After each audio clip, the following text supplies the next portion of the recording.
Bonsoir à toutes et à tous, donc chronique numéro 190, et dans cette chronique je vais traiter de la destruction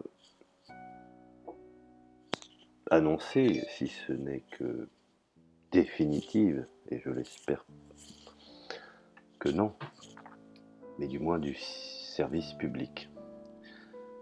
Plus précisément, aujourd'hui, nous en voyons les réalités de la compétence successive et précédente de nos gouvernants face à leur mollesse et je dirais leur absence de vue concernant la protection de notre système social.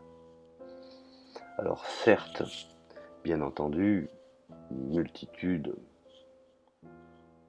d'éléments ont été mis en place avant qu'on en arrive effectivement à cette triste réalité. Il faut qu'il y ait un problème de cette envergure qui est aujourd'hui le Covid-19, en l'occurrence le coronavirus, pour s'apercevoir effectivement que finalement au fond tout ce que nous ont vendu les gouvernements successifs, depuis Giscard, passant par Sarkozy et aujourd'hui Emmanuel Macron, sur le libéralisme, la découpe du service public, la sous-traitance-maltraitance comme étant effectivement l'élément incontournable. Et puis ce ton alarmiste permanent pour nous dire que notre système est mort et qu'en définitif il faut nous atteler à la remorque des États-Unis. Et nous voyons aujourd'hui effectivement, suite à l'apparition de ce virus, ma foi, la triste réalité de ces bonimenteurs, de ces trafiquants de mort, et oui, je pèse mes mots, trafiquants de mort, puisqu'on voit aujourd'hui l'état, je dirais l'état plus que désastreux du système social italien, puisque tout cela, bien entendu, concourt à l'observation, je dirais même l'observance, si vous me permettez ce terme, des consignes, ou voire même, je dirais, des directives de la Commission européenne dans la volonté de détruire ce que les nations ont su, je dirais, acquérir au sorti de la Seconde Guerre mondiale, comme notre service public par exemple, qui est hérité effectivement de la pensée altruiste de certains hommes du Conseil national de la résistance. Alors certes, effectivement, vous me direz que l'individualisme, qui était un des éléments vantés de nos chers gouvernants pour y appliquer leur funeste projet. Alors oui, l'individualisme, qui constitue une donnée sociologique chère à Max Weber, sur laquelle, pour l'instant du moins, il n'est pas possible de revenir. Mais le virus est passé par là. Et aujourd'hui, nous devons finalement réapprendre et changer notre fusil d'épaule et comprendre que seule la solidarité, finalement, et le commun en arriveront à bout de cette problématique que nous vivons aujourd'hui. Le commun, je dis bien entendu toutes les instances qui sont mises en place, les médecins qui risquent leur vie. Aujourd'hui, nous avons des médecins qui meurent et qui ont les mains directement, je dirais, dans la radioactivité, entre guillemets, de ce virus pour sauver des patients. Alors, je dirais que l'individualisme, qui a énormément bien fonctionné et qui a finalement au fond permis à la découpe de notre service public, il se traduit dans ses formes extrêmes par, je dirais, une hypervalorisation de l'ego. Vous savez, une sorte de culte de moi, et dans ses formes plus banales, hein, et c'est là où ça devient très dangereux, et qui nous affecte tous, hein, puisqu'aujourd'hui nous nous réveillons avec la gueule de bois. Alors bien entendu, cela signifie la volonté de préserver un espace à soi, et je peux le comprendre, et un espace matériel et temporel. Je dirais même que les idéaux de vie en collectivité s'affaiblissent et disparaissent, et nous en avons aujourd'hui la triste réalité, avec ses conséquences. Et je dirais même l'irresponsabilité du gouvernement à ne pas avoir pris l'épidémie, je dirais, à temps, en se disant finalement, comme rappelez-vous à l'époque de Tchernobyl, ma foi, ça passera. Et en finalité, les idéaux de vie en collectivité s'affaiblissent et disparaissent. Et la collectivité reçoit chaque individu pour lui-même, pas en tant que cellule de base du corps social. C'est ce que nous, malheureusement, payons aujourd'hui. Alors, on n'accepte d'en faire partie que dans la mesure où l'on, je dirais, on accepte et on le désire.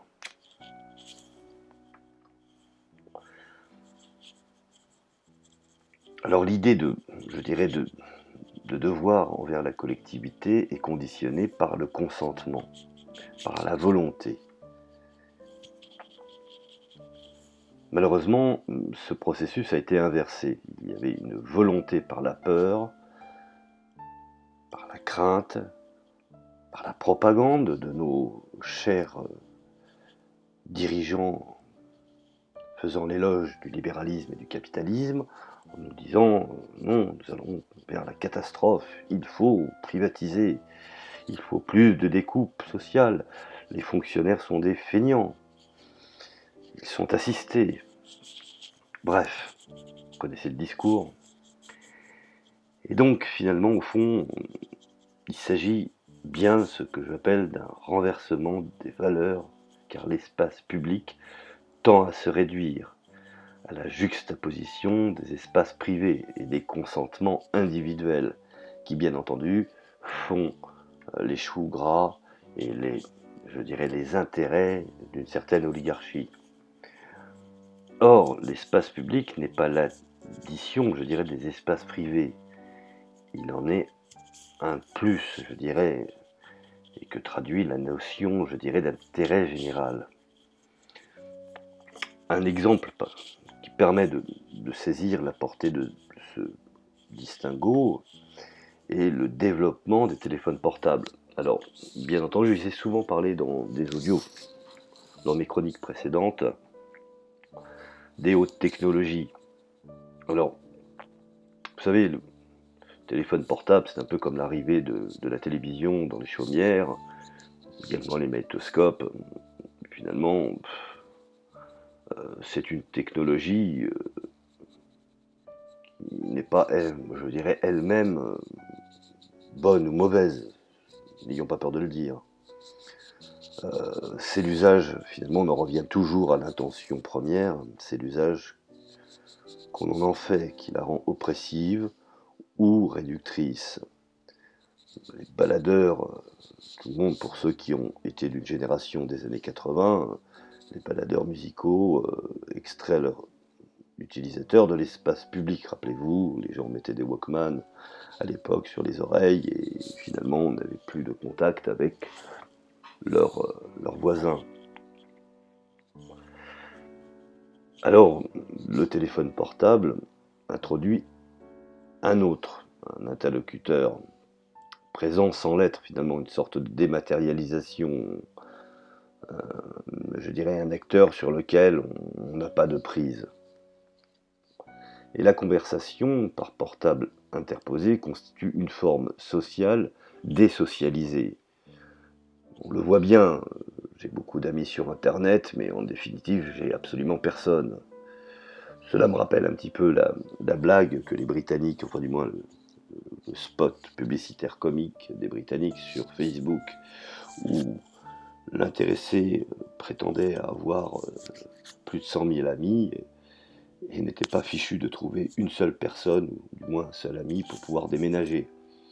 cela expose bien le problème.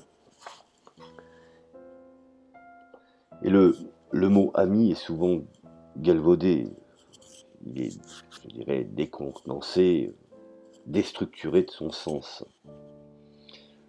Alors, je disais bien que ce phénomène, qui était, je dirais, une forme sociale désocialisée, elle manifeste, je dirais, l'intrusion du privé dans le social, sans le social, bien entendu.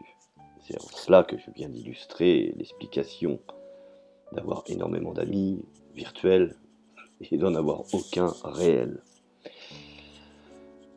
Puisque finalement, au fond, une partie est ailleurs.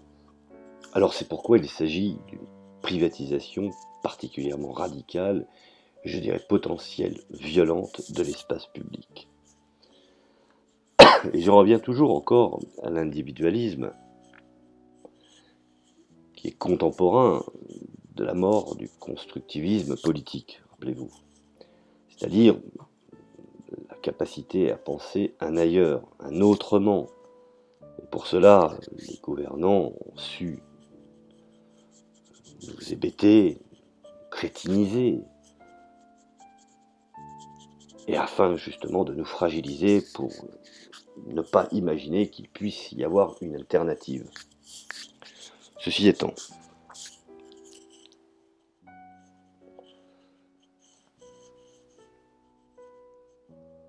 alors, tout cela, bien entendu, vanté sous une forme de progrès. Alors en droit, même la notion d'intérêt général, je dirais, se dilue au profit d'une notion plus vague d'intérêt national ou d'intérêt public, qui tolère des inégalités de plus en plus fréquentes, et qui même les justifie en culpabilisant. La déliquescence, je dirais, du concept de service public, sa soumission au droit commun de la concurrence. Quand on parle de concurrence sur service public, pour mon sens, c'est un oxymore. Quand on sert le public, il n'y a pas de rentabilité. C'est un service désintéressé. Et pourtant, on parle aujourd'hui de service public rentable. On le voit bien. On impose par l'externalisation, par la privatisation, certains secteurs à avoir une indépendance économique, et finalement d'avoir une praxis mortifère qui va à l'encontre de l'intérêt même de cette structure. Alors, je disais que la déliquescence du concept de service public, voire même sa soumission au droit commun de la concurrence, montre bien que ce qui justifiait son statut et ses moyens particuliers, c'est-à-dire, je dirais, les suggestions d'intérêt général ont disparu. Pourtant, je dirais, on sait que par leur ampleur et leur nature, certains besoins ne seront jamais satisfaits par le privé, et qui n'a que faire de l'aménagement du territoire, de la justice sociale, et du courrier de Madame Tartampion, troisième colline à droite après le col enneigé.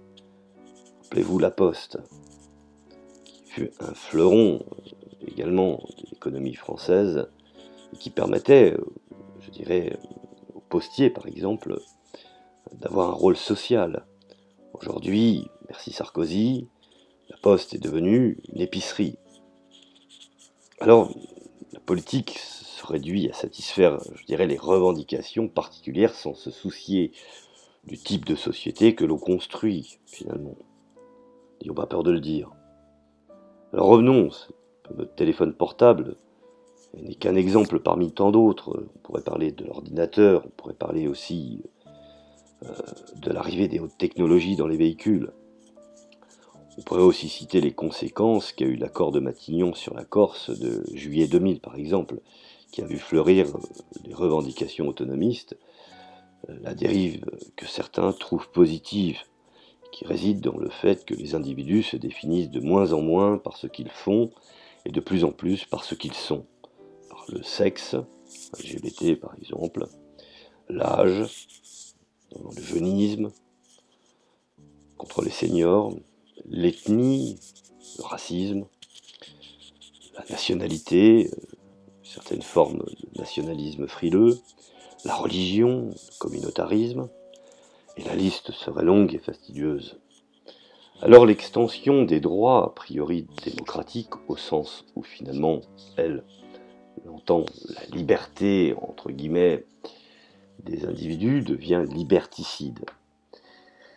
Et si elle n'est pas équilibrée par le sens de ce qu'on doit à la collectivité, par le simple, je dirais qu'on en est membre, qu'on en est un être social, pour faire référence à Marx, les vertus civiques, chères aux républicains de 1871, manifestaient cette préoccupation. Aujourd'hui, elles sont totalement ignorées, voire même, je dirais, qu'encore pire, et c'est là où ça pose problème, elles sont dévoyées au profit d'un discours sur les devoirs, qui est d'autant plus inefficace ou inaudible qu'il s'adresse le plus souvent à la partie du corps social qui n'a pas accès aux droits les plus élémentaires. Et c'est vers les délinquants, les jeunes marginalisés, particulièrement par exemple des banlieues, qu'on tourne ce discours. Alors je ne suis pas en train d'avoir un discours victimaire, mais simplement une réalité qu'il faudra à un moment donné regarder en face. Et si le fait d'être victime de l'injustice de l'ordre social n'exempte pas des responsabilités, parce que bien que, même si certaines parties ou certaines franges de la population sont effectivement victimes, cela ne les exempte pas de responsabilité. Et je dirais même, l'exemple des vertus ne peut venir que d'en haut. Puisque, à quoi bon? Si nous avons un gouvernement, il doit montrer l'exemple. Alors, je dirais qu'à l'arrogance, nous l'avons vu, à l'arrogance du pouvoir, souvenez-vous, le mépris de Sarkozy à l'égard de certaines franges de la population, le mépris également de François Hollande à l'égard des sans-dents, le mépris du gouvernement Raffarin en direction de la France d'en bas, et le mépris de Macron à l'égard des pauvres. Donc finalement, au fond, cette arrogance du pouvoir qui s'exerce comme un métier et non plus comme une fonction doit répondre à l'axiome plus on a de pouvoir, plus on a de devoirs. Je vous renvoie effectivement à la République de Platon. Et que ce pouvoir soit économique, politique ou social ou culturel, ces gens n'ont pas été élus pour nous culpabiliser et finalement nous tondre ou nous traire comme une vache à lait. Il faut bien comprendre que la déliquescence de l'intérêt général prend une dimension nouvelle, à bien des égards, je dirais, aggravante, avec la construction européenne, puisque on sait aujourd'hui que les présidents ne sont plus que des préfets, obéissant à 85% des directives européennes. Donc finalement, les nations ne sont plus souveraines. Il n'y a que l'Angleterre qui a su retirer son épingle du jeu, bien que ne faisant pas réellement partie de l'Europe. Alors, la difficulté réside ici dans la définition d'un intérêt, je dirais, commun. Certains appelleraient communautaire, je me méfie de ce mot qui est extrêmement connoté, je dirais un intérêt commun, au-delà des desiderata particuliers de chaque État membre. Alors, chaque gouvernement défend logiquement les intérêts de son espace national, c'est pour ça que je considère qu'il n'y a pas d'Europe, car l'intérêt des agriculteurs français est diamétralement opposé à l'intérêt des agriculteurs espagnols, pour ne citer que ce cas-là. Sans toujours se rendre compte que l'espace européen est un espace en lui-même, au-delà de l'addition des espaces nationaux, ça c'est ce que finalement au fond ils imaginent, c'est ce qu'ils ont réussi à nous faire croire, en tant que lieu partagé, pouvoir particulier, territoire avec une identité propre, je dirais que l'Union européenne n'existe pas. C'est une idée, un peu comme l'idée de la liberté, c'est un concept, mais ce n'est pas, je dirais, une réalité. Le droit communautaire des concentrations économiques le traduit bien, qui apprécie les regroupements d'entreprises par rapport aux effets qu'ils produisent entre États membres et non vis-à-vis, je dirais, des ensembles économiques extra-européens. Nous avons l'exemple de l'Allemagne, qui effectivement fait de l'excédent à l'Est et qui profite de manière réelle et sérieuse de la direction européenne. Tant que cette Allemagne profite de l'Europe, effectivement, elle restera et ne décidera pas de sortir. Le jour où je pense que son intérêt sera remis en compte, elle optera pour une autre possibilité. Alors, en fait, la critique de l'État-nation n'a jamais été fondée sur les réformes nécessaires de son fonctionnement. Je dirais même qu'elle n'a servi qu'à légitimer le passage d'un type d'État à un autre, en fait, pour faire court à la légitimation des intérêts mondialisés, en corollaire à la disparition de la souveraineté de la nation. Car souvenez-vous, Proudhon disait « L'État est le bien le plus précieux que peut avoir le pauvre ». C'est une des raisons pourquoi les financiers ont su se payer des VRP afin de les mettre à la tête de l'État pour diriger les peuples et les appauvrir. Et n'oublions pas que l'État est un corps de citoyens liés par un contrat social, cher bien entendu à Rousseau. Et ce qui fondait le pouvoir en France depuis la Révolution, c'était en effet cette souveraineté, c'est-à-dire la délégation du pouvoir aux représentants élus du peuple. Or aujourd'hui, le peuple ne se reconnaît plus dans ces institutions, ne se reconnaît plus dans ceux qui les dirigent, et la conception développée aujourd'hui, qu'on peut constater en matière d'aménagement par exemple du territoire, est caractéristique de cette évolution. Oubliez les principes de service public, pourtant si nécessaires à la vie ou même à la survie des villages.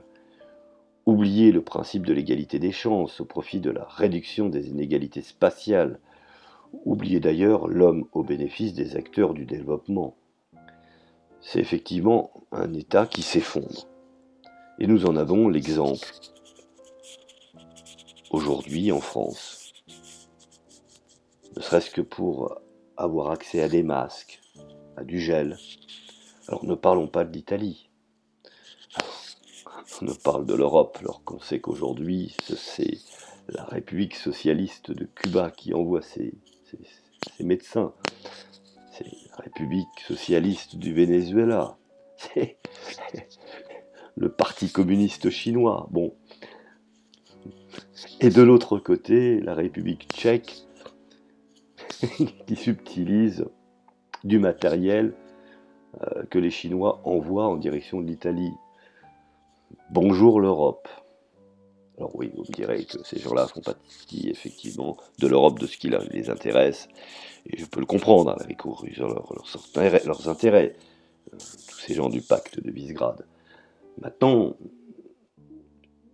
quand je dis que c'est un État qui s'effondre, n'oublions pas que l'État républicain, fondé sur le principe d'égalité, sur la loi unique, c'est aussi la remise en cause d'un instrument construit au travers des siècles et qui allait, je dirais, mettre en place une sorte de fusion, une sorte de conception de l'intérêt public, un contrôle des actions réalisées et un rapport, je dirais, au peuple. Alors, détruire l'idée d'État-nation a en effet demandé également à nos apprentis sorciers de détruire l'idée de la nation. Ils ont, bien entendu, opportunément constaté que l'extrême droite, encore une fois, utilisant le terme national, ce dernier pouvait être condamné. Une telle malhonnêteté n'aurait en d'autres temps provoqué que des haussements d'épaules, tant l'idéologie du Front National est éloignée des valeurs qui ont fondé la nation républicaine, et nos responsables politiques se sont même rendu compte qu'en assimilant ainsi les constituants de 1789 et le Front National, il leur donnait à ce dernier un label républicain que je pense, à mon sens, incompatible ou inadmissible. Même si certains aujourd'hui considèrent que RN, Marine Le Pen, a fait son mea culpa.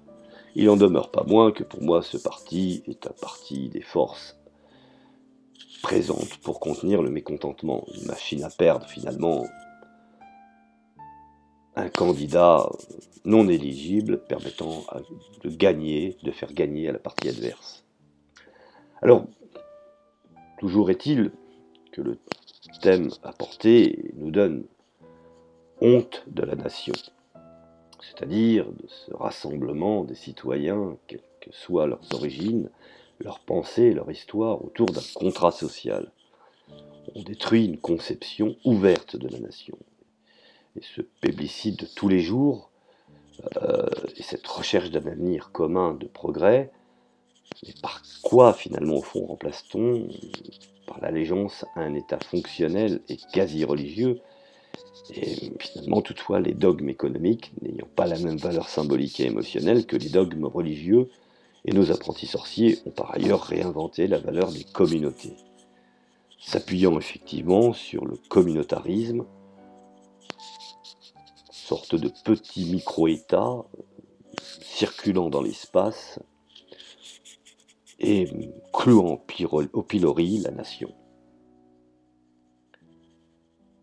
Alors ce qui est assez amusant, c'est de voir ce que j'appelle une extraordinaire hypocrisie. Ceux qui défendent le retour au particularisme fondent souvent leur raisonnement sur l'incapacité supposée de telle ou telle communauté, par exemple l'islam, à s'adapter dans une société des principes qui sont finalement laïques, comme si la séparation des églises et de l'État, ou la religion catholique en France, qui avait manifesté sa capacité d'adaptation à la laïcité, utilisation des problèmes à des fins intéressées, bien qu'effectivement, je considère que la religion, même si aujourd'hui telle qu'elle est établie, est une forme d'aliénation, je dirais, de vecteur qui permet de contenir les masses et de leur vendre un monde meilleur pour accepter la difficulté du quotidien, il n'en demeure pas moins que certains jouent les pompiers pyromanes.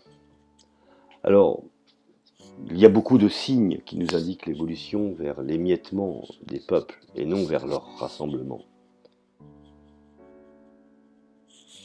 Et aujourd'hui, avec le coronavirus, et devant la mort, qui aujourd'hui tape tout le monde et toutes les classes, que ce soit les riches, les classes moyennes, ou même les classes laborieuses et les pauvres. Aujourd'hui, le virus ne fait pas dans la dentelle et ne sélectionne pas les individus en fonction de leur classe. Alors, ce qui me rassure, c'est que le peuple a pris conscience de l'importance de la solidarité et du social commun. Espérons qu'après cette crise, après cette épidémie, cette pandémie, qu'il se souviendra de ce que leurs élus, dans leur lâcheté, leur gouvernement,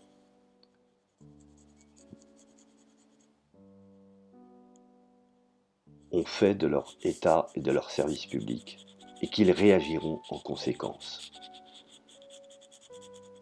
Bien entendu, que les choses soient claires, je n'appelle pas à une révolution, à une révolte, mais simplement à une prise de conscience du peuple pour qu'on puisse réintroduire notre service public, la protection de nos hôpitaux, et de mettre enfin une fois pour toutes au pilori tous ceux qui ont voulu faire de notre vie des systèmes d'investissement. Merci à vous et je vous dis à la prochaine chronique.